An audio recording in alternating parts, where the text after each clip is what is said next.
Register చేసుకున్న వాళ్ళందరికీ 18 రకాల చేతి వృత్తుల వాళ్ళకి, మేస్త్రి పని చేసే వాళ్ళైనా సరే, చేతి వృత్తితో చేసేటువంటి ఈ టైలరింగ్ కానీ, బొమ్మలు చెక్కడం కానీ,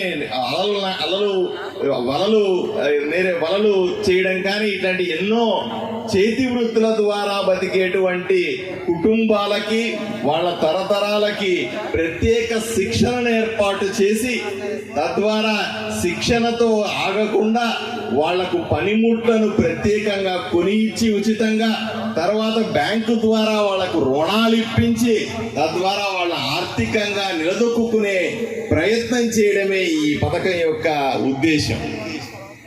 ఎంతో సమర్థవంతంగా, ఎంతో గొప్పగా దేశమంతా జరుగుతున్నటువంటి ఈ కార్యక్రమం ద్వారా కోట్లాది మంది బీసీలు, ఎస్సీ, ఎస్టీ కులాల వాళ్ళు, అణగారిన ప్రజలు ఎంతో మంది దీని ద్వారా లబ్ధి పొందారు.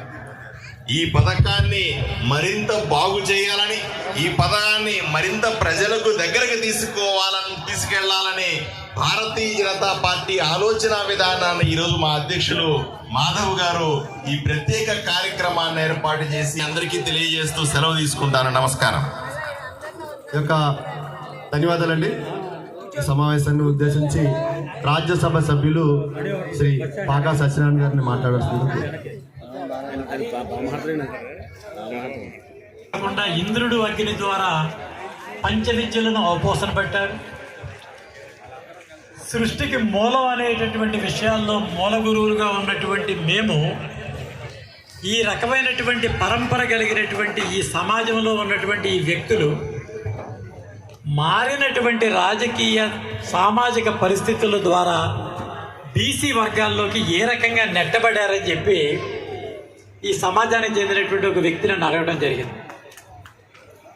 ఒక్కసారి మనం చరిత్ర పరిశీలించేసి చూసినట్టయితే ఎస్సీలు భవగోళిక వివక్షతకు గురయ్యారనేటటువంటి ప్రశ్న మనకు వచ్చినప్పుడు మనం ఒక్కసారి చరిత్రను జాగ్రత్తగా పరిశీలన చేస్తే ఈ సమాజానికి జరిగినటువంటి నష్టం ఏంటనేది స్పష్టంగా తెలుస్తుంది. తురుష్కులు భారతదేశాన్ని దాదాపుగా 1200 సంవత్సరాలు పాలించి, తదనంతరం ఆంగ్లేయులు ఈ దేశాన్ని పాలించిన తర్వాత ఈ దేశానికి మూల స్తంభాలుగా ఉండి ఈ దేశం యొక్క సంస్కృతి సాంప్రదాయాలను పరిరక్షించేటటువంటి జాతులని వారు గుర్తించడం జరిగింది. ఈ గుర్తించినటువంటి జాతుల్లో అతి ప్రధానమైన యొక్క విశ్వబ్రాహ్మణుల్ని గుర్తించే పరిస్థితి వచ్చింది. దానికి గల కారణం ఏంటంటే, ప్రథమంగా ఎంత గొప్పవారు వివాహం చేసుకున్నా ఆ మంగళసూత్రం లేదే వారిద్దరూ మొగుడు పెళ్ళాలని నిర్ధారించేటటువంటి శక్తి ఈ సమాజంలో దేనికి లేదు. అట్టి బంగారపు పని చేసేటటువంటి అంశాలను వారు గుర్తించారు. భారత ఆర్థిక వ్యవస్థకి మూలమైనటువంటి వ్యవసాయం, ఈ వ్యవసాయానికి ఉపయోగపడేటటువంటి పనిముట్లు ఏదైతే కమ్మరి ఉందో ఆ కమ్మరి చేసేటటువంటి వృత్తులు కంసారు, వీరి విశ్వబ్రాహ్మణులు అని చెప్పి వారు గుర్తించడం జరిగింది. రెండోది, ఇంటిలో ఉపకరించేటటువంటి పరికరాలు, బిందులు కానీ, చెంబులు కానీ, గుండుగలు కానీ, వీటన్నిటిని కూడా తయారు చేసేటటువంటి కంచెర జాతి ఎవరు చేస్తారు ఈ కంచెర వృత్తి అని గమనించారు. దానికి మూలం ఈ విశ్వబ్రహ్మలు అని చెప్పి వారు గుర్తించడం జరిగింది. ఆ రకంగా నాలుగవ వృత్తి చేసేటటువంటి వీరు తరచూ వెళ్ళేటటువంటి దేవాలయాలను ఆరాధించేటటువంటి ఈ శిలలని ఎవరు భగవత్ స్వరూపాలుగా మారుస్తారు, ఈ శిల్పి ఎవరు అనేటటువంటి విషయాన్ని గమనించి వారు విశ్వబ్రహ్మలు అని చెప్పి గుర్తించడం జరిగింది.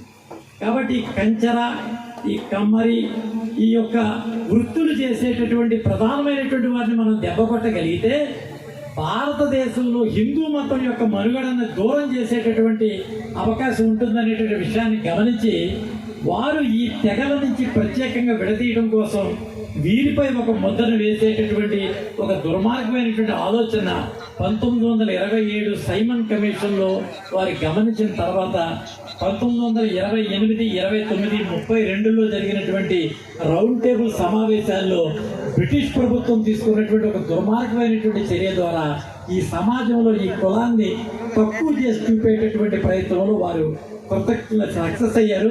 తద్వారా ఎంతో పరంపర కలిగి భారతదేశంలోని అగ్రగామిగా ఉండవలసినటువంటి విశ్వబ్రాహ్మణుల యొక్క ఆలోచన తత్వాన్ని, సరళని అన్నిటిని కూడా తగ్గించేటటువంటి పరిస్థితి జరిగింది అనేటువంటి విషయాన్ని మనం ప్రధానంగా గమనించాలి. ఈ రకంగా అనేటువంటి ఆలోచన కేవలం వీరికే కాదు, భారతదేశం మీద దండయాత్ర చేసేటటువంటి విదేశీయుల యొక్క సమాచారాన్ని అందజేసేటటువంటి కొన్ని తెగలు ఏవైతే సంచార జాతులకు చెందినటువంటి తెగలు ఉన్నాయో వారిని జన్మతః మరి క్రిమినల్స్గా మార్చేటటువంటి పరిస్థితి, భాగవత్ ఆరాధన చేసేటటువంటి కళావంతులు ఎవరైతే ఉన్నారో వారు భోగం వారి కింద, అంటే భోగము అంటే శ్రీ మహావిష్ణువుకి అత్యంత ప్రీతికరమైంది. అట్టి వ్యక్తులు ఎవరైతే దాన్ని చేస్తున్నారో వారిని బలవంతంగా ఆ యొక్క సమాజం మేక్ ఇన్ ఇండియా అంటే ఏంటి, భారతదేశంలో ఉన్నటువంటి ఉత్పత్తులను భారతీయ ఆలోచన విధానంగా భారతదేశపు విధానంతో దీన్ని పెంచేటటువంటి పరిస్థితి చేశారు. అయితే మారుతున్నటువంటి సమాజంలో ఆధునీకరింపబడినటువంటి పరిస్థితుల్లో ఇవన్నీ కూడా గమనించినటువంటి ఈ ప్రభుత్వం స్కిల్ ఇండియా అనేటటువంటి ప్రోగ్రాం ద్వారా వీరికి సాంకేతిక పరిజ్ఞానాన్ని జోడించి ఈ మేక్ ఇన్ ఇండియా అనేటువంటి కాన్సెప్ట్ తీసుకుని వచ్చి